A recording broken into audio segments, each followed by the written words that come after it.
رسول الله وعلى آله وصحبه وسلم تسليما كثيرا.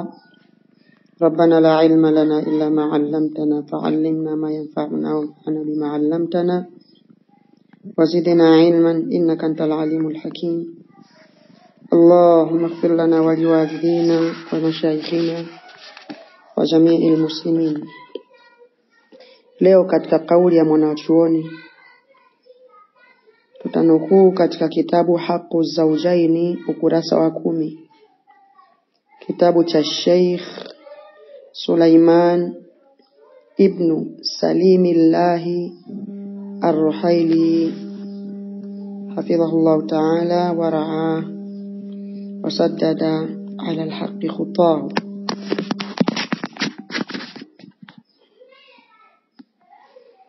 Amesema Sheikh Sulaiman ibn Salimillah Ar-Ruhaili hafidhahullah, faman huquqi az-zawjaini qabla al-khitbati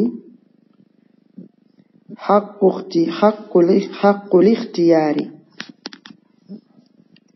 miongoni mwa haki za wanandoa wawili kabla ya kuchumba.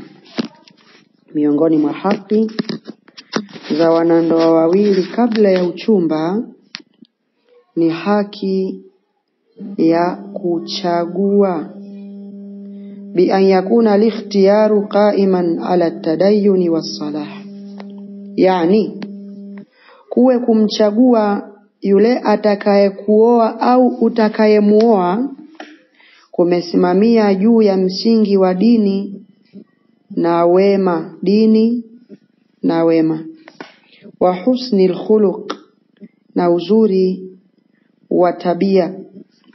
Fayakunu ar-rajulu raghiban fil mar'ati li salahiha, awe mwanaume ni mwenye kumtaka mwanamke na kumpenda mwanamke kuwa awe mkewe kwa sababu ya wema wake yule mwanamke, wa diniha, na kwa sababu ya dini ya yule mwanamke, sio uzuri wa sura yake tu au mali zake. Wa husni khuluqiha, na uzuri wa tabia zake. Mwanaume amchague mwanamke atakayemuoa kwa sababu ya wema wake, dini yake na uzuri wa tabia zake.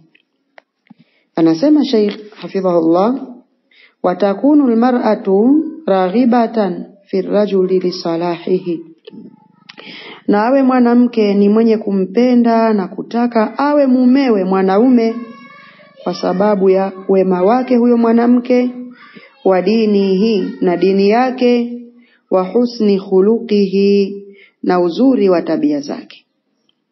Lianna hadha asasul khairi wa saada, kwa kuwa jambo hili ndiyo msingi wa kheri na mafanikio ya kidunia na akhera.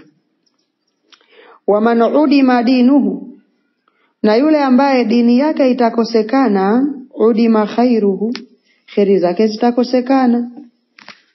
La khaira fi man la dina lahu, hana kheri yule ambaye hana dini. Walau kana fihi min asbabi saadati ma fihi, hata kama anazo asbabi za ukunjufu alizokuwa nazo. Kwa hiyo mwisho wa kauli ya Sheikh Sulaiman ibn Salimillah Ar-Ruhaili hafidhahullah. Nini tunajifunza katika kauli hii nzuri? Ni kwamba unapotaka kuolewa wewe mwanamke wa Kiislamu, basi una haki kwanza ya kumchagua wa kukuoa. Hakuna haki ya wewe kulazimishwa uolewe na fulani ilhali hujamtaka. Na haki hii ya kuchagua inatakikana umchague mume kwa sababu ya dini alionayo, uwema alionao, na tabia njema alizonazo. Usiangalie mali na uzuri wa mwili, utaangamia na utaangamiza akhera yako. Ni wanawake wangapi wamewachagua wanaume kwa sababu ya makoti waliokuja nayo, wakaambulia maisha mazito na vitimbi katika ndoa zao? Bila shaka ni wengi. Basi tumche Allah na tuangalie msingi huu mzuri, tuchague kwa sababu ya dini, tabia na wema.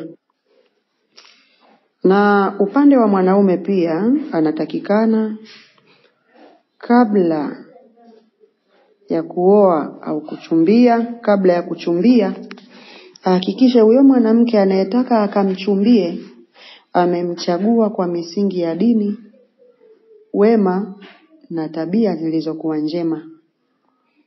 Na ama ile hadithi ya Mtume sallallahu alayhi wasallam, tunkahul mar'atu li arba'in, mwanamke huolewa kwa mambo mane: lidajamaliha, limaliha, walijamaliha, walihasabiha, walidiniha, kwa ajili ya mali yake, uzuri wake, cheo na nasaba yake, kadhalika dini yake.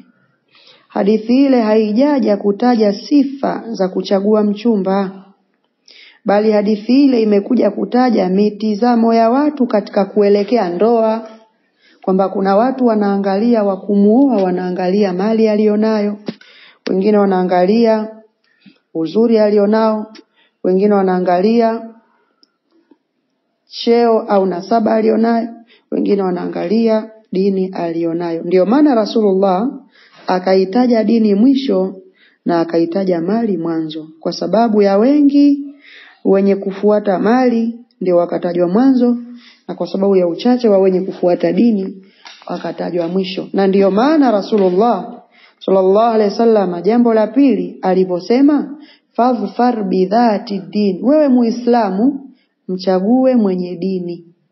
Katika haya makundi mane kuwa hili kundi la 4 lenye kufuata dini. Kwa hiyo basi watu watambue matamko ya Rasulullah sallallahu alaihi wasallam na maana zake. Usindome hadithi alafu ukaenda ukaifafanua kwa fahamu yako, wakati wanazuoni wameisherehesha ukawa umeenda kinyume na makusudiwa ya hadithi. Ala kulli hali, anatakana pia mwanamke amchague mwanaume amchague mwanamke kwa sababu ya dini yake na wema wake na tabia njema alizonazo. Hivyo basi suala la kuchagua ni nani wa kumuoa au ni nani wa kuolewa naye ni haki hiyo baina ya wanandoa wawili, mwanaume na mwanamke. Mwanamke halazimishwi kuolewa na mtu ambaye hakumpenda, kama ambavyo mwanaume halazimishwi kumuoa yule ambaye hajampenda. Kwa hiyo tushikamaneni na mafunzo ya Uislamu na tusome Uislamu, tuhakikishe tunaishi katika hali ya kujitambua na kutambua misingi ya dini yetu. Wallahu a'lam. Wa sallallahu ala nabina Muhammad wa ala alihi wa sahbihi wa sallama tasliman kathira.